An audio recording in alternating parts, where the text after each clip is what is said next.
We are fueled by sweet tea and me wanting to finish Gilmore Girls for I don't know the how many time.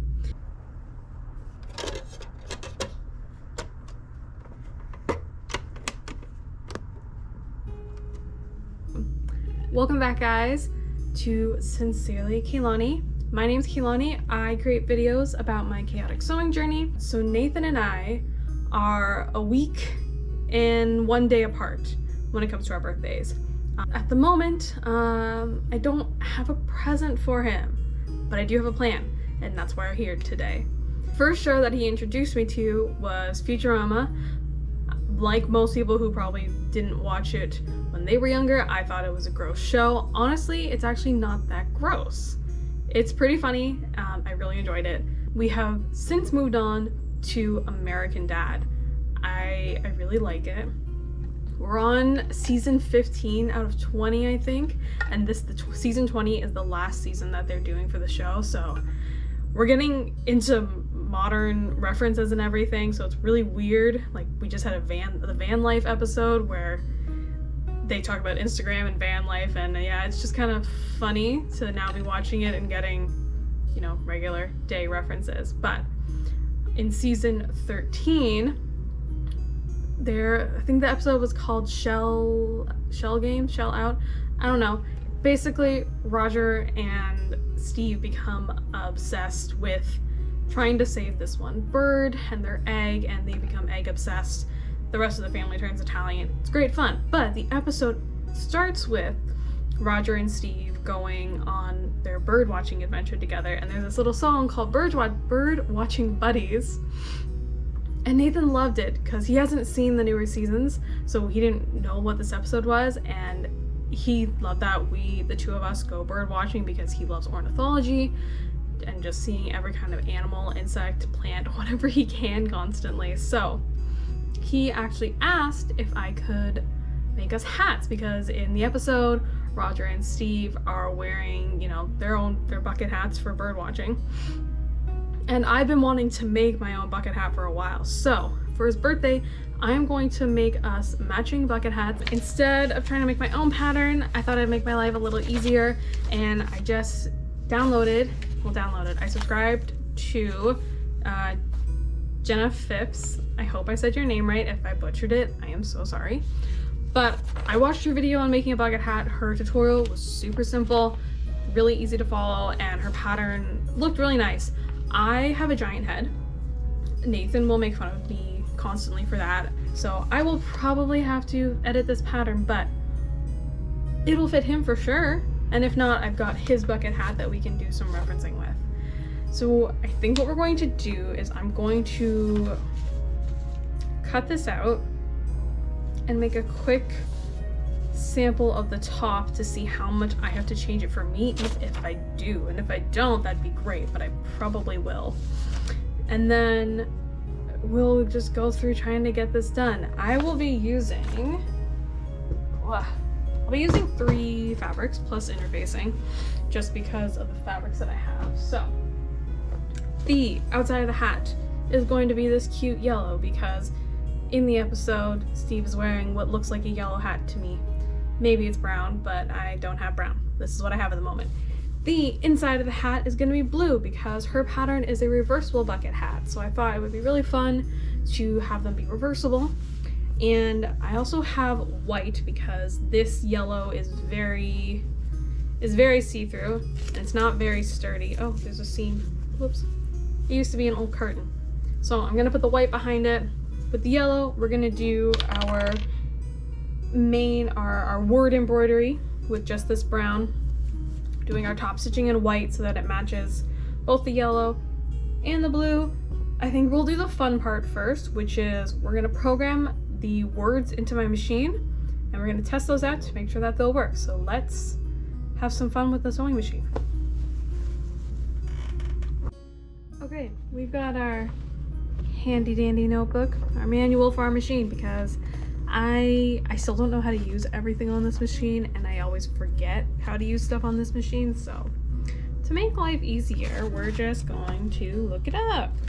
Okay, so with the Janome Memory Craft 5650, we have 3 different modes. In mode 3, we can use letters. So basically all you do is you go to your machine, change it to mode, so I want B, which is the next one. Then I do M for memory. Okay, I got it now. There we go. So we're gonna start this. So our next letter is I, so I do 0, 3, 6. And then I click that's a J. 0, 3, 5. That's an I, and I click the M for memory. Now I'm gonna do this for all of them, and you're not gonna watch me because that's really boring. Then I don't want to hold this. It's now stored in my machine, and what I'm gonna do is I'm gonna click to recall it, which brings it up here. And now the fun thing about this machine is that it has this start-stop button, and the only times that I use it is when I'm doing things like this. So what I like to do is I like to turn this down mostly. Now I've got my fabric underneath here. It's just a piece of muslin that's been folded in half, because you always want to use at least 2 layers of fabric when you're testing stuff. So we're gonna put this all the way down because I'm a little scared. But let's start this out and we'll try and see how this goes. I need to unplug the foot first. Now we can try.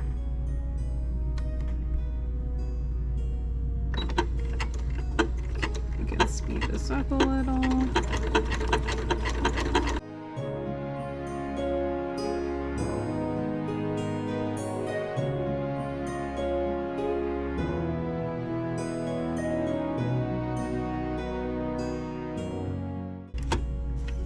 And there we have it. It's all done. So you do still have to hold down the fabric, and because I wasn't holding it down at the beginning, the letters got a little mush and it gets a little sloppy because I wasn't holding it, I was just holding the camera. But yeah, that's basically what this machine does. It just creates a super simple embroidery. You can do capital letters and lowercase, but this is as big as it gets. So it is only about like 3/8 of an inch. You can make them smaller, but it does make it harder to see. I don't really think you can change the spacing in between the letters, but the spacing in between the words, there are 3 different settings. You can have, this is the medium, so you can go 1 up for a large and 1 up for a small. But yeah, it's really nice. I use this when making my tags for garments and just for labeling stuff. It's nice and easy. It beats having to do this all out by hand every single time, so yeah. Okay, so now that we've got that all set up, we are going to cut out one sample of the bucket hat. So I'm just gonna use some of this white fabric that I believe this was a bed sheet, and I'm just gonna cut it out. We're gonna sew it together. I'm gonna see how it fits my head. If it's too small, it'll fit Nathan's head, and then I'll just have to do some edits for my own head because, like I said, I've got a big head. Not in a good way. Okay, let's cut this fabric out.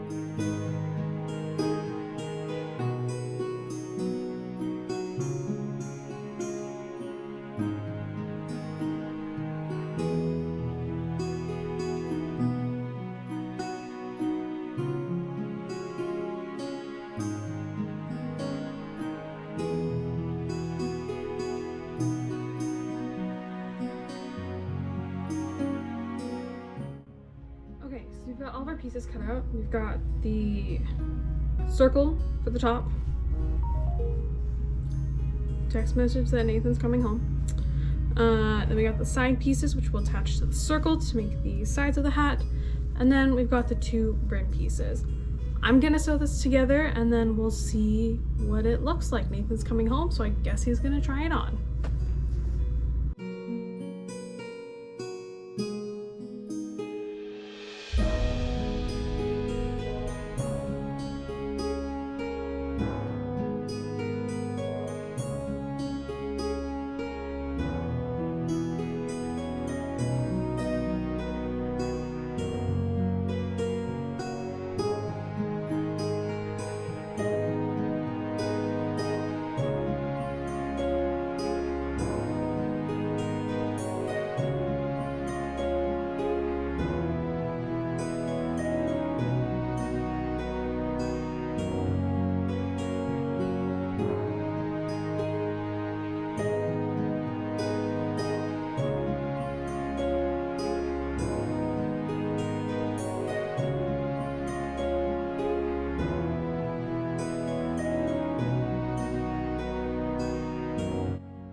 we just took a brief interlude of making lunch for Nathan because he had a lunch break.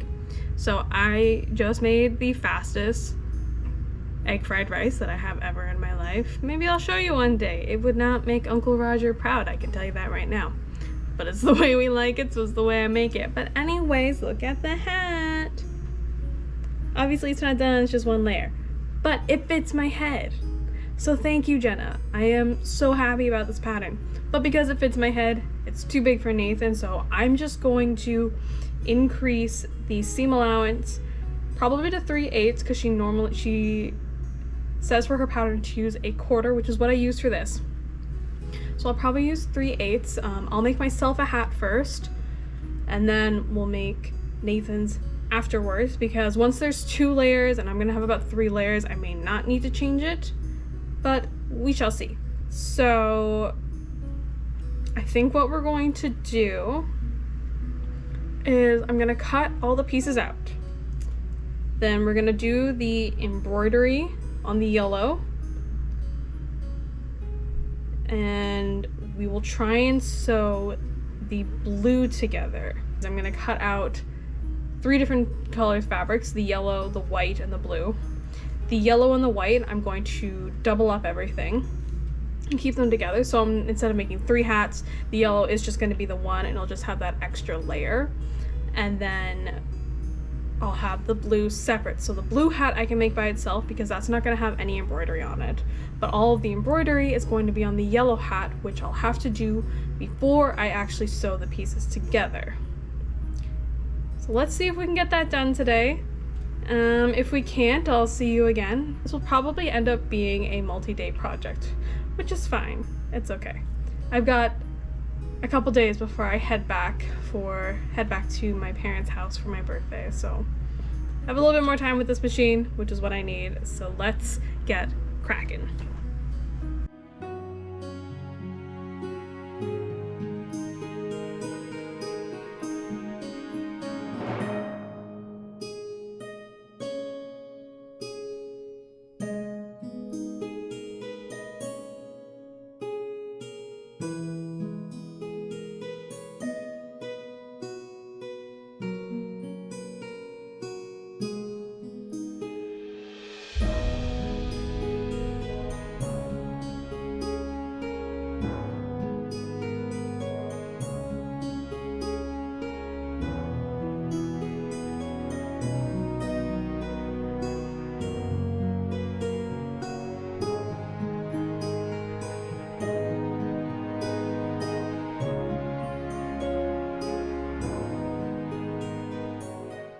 It's actually the day that I'm leaving to go back home for my birthday, but we have to finish these hats. So I did finish one of them already to make sure I knew what I was doing. So I'm going to show you what I did. Like I said before, if you want a proper in-depth tutorial, I would definitely go check out Jenna's video. It's where I got the pattern from. Her video is super easy to follow, and as well, this pattern is really easy to sew. But how I'm going to be doing things differently is, first off, because I've had to do multiple layers due to the fabric being thinner and not as opaque, first step, I'm going to baste the yellow and the white together. So the white I added the interfacing to stiffen it up for the embroidery, as well as just to give the hat a little bit more structure. So I'm going to baste those together on my machine quickly, just really close to the edge, just to keep the pieces from sliding around when I'm trying to finally sew it together. And then we're going to sew the yellow. This is blue. Sew the blue hat together. And then sew the majority of this one together, except before sewing it all together, I'm going to do the embroidery on top of it with the machine. So yeah, we gotta do this. So let's put on a movie and just get sewing.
just like that. There's a string. We have finished our hats. This is the one I just did for Nathan. Woo. We can flip them inside out. We can make them blue instead. But yeah, that was super easy. I really enjoyed making this, actually. I didn't think I would. I thought it'd be a little bit more complicated, but it really wasn't. I do have to say my favorite part is doing the stitching along the rim, but that's just because I like doing repetitive tasks. But anyways, I can't wait to give this to him on his birthday. He has seen it, but I may add a little bit more to it. I haven't decided yet, but we'll see. But anyways, thanks for hanging out with me, guys. I'm so happy to have been able to try this pattern, to give it another review, and honestly, like I said, it's a great pattern. It fits my head, which I have a giant head, so it's great. Thanks for hanging out with me for another episode of Chaotic Seamstressing, and I hope to see you back here again. Bye, guys.